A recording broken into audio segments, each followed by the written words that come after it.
Hello, ഇന്നത്തെ നമ്മുടെ short വീഡിയോയിലെ ചെറുപടേ റെസിപ്പി എന്താണെന്നറിയാമോ?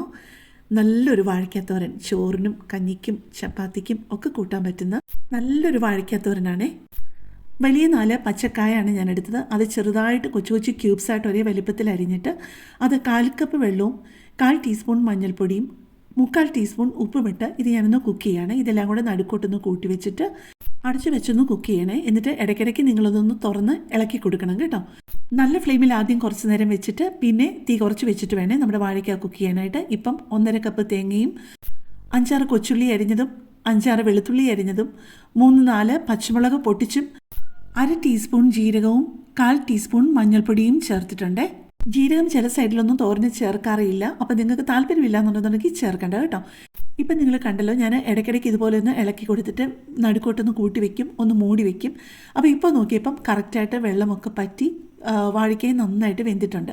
ഞാൻ ഏത്തപ്പഴത്തിൻ്റെ പച്ചക്കായാണ് എടുത്തിരിക്കുന്നത്. നിങ്ങൾക്ക് മൊന്തങ്കായോ നമ്മൾ പഴം മേടിക്കുമല്ലോ അതിൻ്റെ പച്ചക്കായോ ഒക്കെ എടുക്കാവുന്നതേ ഉള്ളൂ കേട്ടോ. നമ്മുടെ തേങ്ങയും അതിൻ്റെ അകത്തുള്ള ചേരുവകളും എല്ലാം കൂടി ഇട്ട് നിങ്ങൾക്കറിയാലോ, ചെറിയൊരു അടിയല്ലേ അടിക്കുകയുള്ളൂ. പൾസിലിട്ട് 2 അടി അടിച്ചാൽ കറക്റ്റാവും. അതിന് നടുക്കോട്ട് കൂട്ടി വെച്ചിട്ട് വാഴയ്ക്ക കൊണ്ട് മൂടി വെച്ച് കുറച്ച് നേരമൊന്ന് കുക്ക് ചെയ്യണം.